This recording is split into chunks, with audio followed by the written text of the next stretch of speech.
इस कारगिल दिवस के पावन अवसर पर आप सभी के बीच उपस्थित होकर मुझे बेहद खुशी हो रही है और सबसे पहले मैं भारत माता के उन यादांश सपूतों को नमन करता हूं जिन्होंने मातृभूमि की रक्षा के लिए अपना सर्वस्व न्यौछावर कर दिया।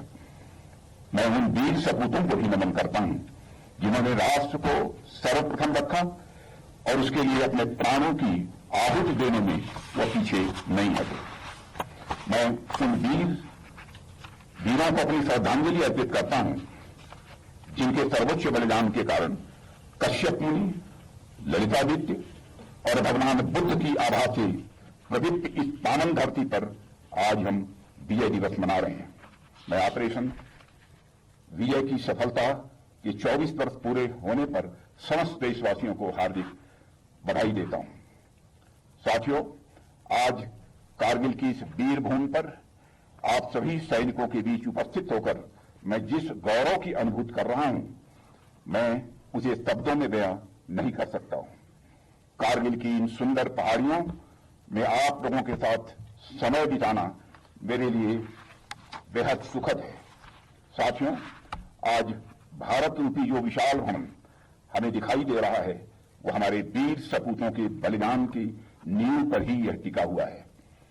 भारत नाम का यह विशाल वटवृक्ष उन्हीं वीरों के खून और पसीने से अभिसिंचित है। अपने हजारों सालों के इतिहास में इस देश ने अनेक ठोकरें खाई हैं, पर अपने वीर जवानों के दम पर यह देश बार बार प्रयास किया है। सन 1999 की घटना भी भारत के ठोकर खाने, संभलने और संभलकर नई ऊंचाइयों की ओर छलांग लगाने की ही एक अहम घटना है। भारत मां के ललाट की रक्षा के लिए 1999 में कारगिल की चोटी पर देश के सैनिकों ने वीरता का जो प्रदर्शन किया, हमारे सैनिकों ने जो शौर्य का प्रदर्शन किया, वह इतिहास में सदैव स्वर्णाक्षरों में लिखा जाएगा। आज हम खुली हवा में सांस इसलिए ले पा रहे हैं क्योंकि किसी समय माइनस टेम्परेचर में भी हमारे सैनिकों ने ऑक्सीजन की कमी के बावजूद अपनी बंदूकें कभी नीचे नहीं की। आज कारगिल में भारत का ध्वज पूरे गौरव के साथ इसलिए लहरा रहा है क्योंकि 1999 में कारगिल के युद्ध में भारत के सैनिकों ने अपने शौर्य का परिचय देते हुए दुश्मनों की छाती में अपना तिरंगा लहरा दिया था। कारगिल की वह जीत पूरे भारत की जनता की जीत थी। भारतीय सेनाओं ने 1999 में कारगिल की चोटियों पर जो तिरंगा लहराया था वह केवल झंडा भर नहीं था, बल्कि इस देश के करोड़ों लोगों का स्वाभिमान था। साथियों, आप सब जानते हैं, स्वाभिमान यह मनुष्य के हृदय की सबसे बलवती भावना होती है। मनुष्य जिंदगी में सब कुछ स्वीकार कर सकता है, लेकिन अपने स्वाभिमान से किसी भी सूरत में समझौता नहीं कर सकता है। भारत को यदि आजादी मिली है तो ऐसे ही स्वाभिमानी बहादुर जाबाजों के कारण भी हम सबको आजादी मिली है। चाहे वह चंद्रशेखर आजाद हो, सरदार भगत सिंह हो, खुदीराम बोस हो, अशफाक उल्लाह खां हो, चाहे ऐसे अनगिनत हमारे स्वतंत्रता संग्राम सेनानी हो जिन्होंने अपना बलिदान दिया था। चंद्रशेखर आजाद इसी बगल के उत्तर प्रदेश के इलाहाबाद के कंपनी गार्डन में अपने रिवाल्वर की गोलियों से अपने अंग्रेज दुश्मनों को भूनते भूनते जब अपने रिवाल्वर में अंतिम गोली शेष बची तो उन्हें इस बात की चिंता सताने लगी कि कहीं विदेशियों के रिवाल्वर की विदेशी गोली हमारे जिस्म में प्रवेश कर हमारी जिस्म को नापाक न कर दे। इसलिए उन्होंने अपने ही रिवाल्वर की अंतिम गोली अपने सीने में दाग लेने का काम किया था। तब जाकर यह भारत आजाद हुआ है कि वहां की बड़ी संख्या में जनता ट्रेनिंग लेकर सेना में शामिल होकर युद्ध लड़ रही है।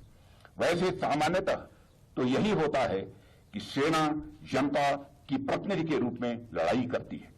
युद्ध में सिर्फ सेना ही नहीं लड़ती, बल्कि कोई भी युद्ध दो राष्ट्रों के बीच होता है और उनकी जनता के बीच होता है।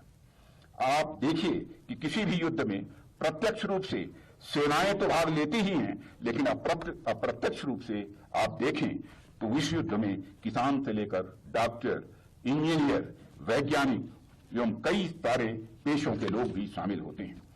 आप 1965 के युद्ध को ही देख लीजिए, जब हमारे तत्कालीन प्रधानमंत्री श्री लाल बहादुर शास्त्री जी के एक आह्वान पर पूरे देश ने अपनी सेना के लिए एक वक्त का उपवास करना प्रारंभ कर दिया था। इसलिए मेरा यह मानना है कि युद्ध सेनाओं के साथ साथ इनडायरेक्ट रूप से जनता भी लड़ती है।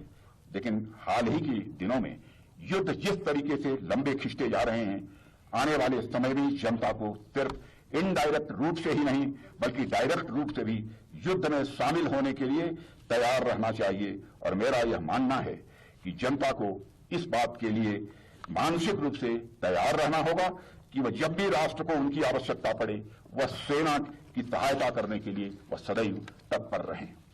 इसलिए मैं देश की जनता से यह कहना चाहता हूं कि जिस प्रकार से हर सैनिक भारतीय है, उसी प्रकार से हर एक भारतीय को भी एक सैनिक की भूमिका निभाने के लिए हमेशा उसे तैयार रहना चाहिए।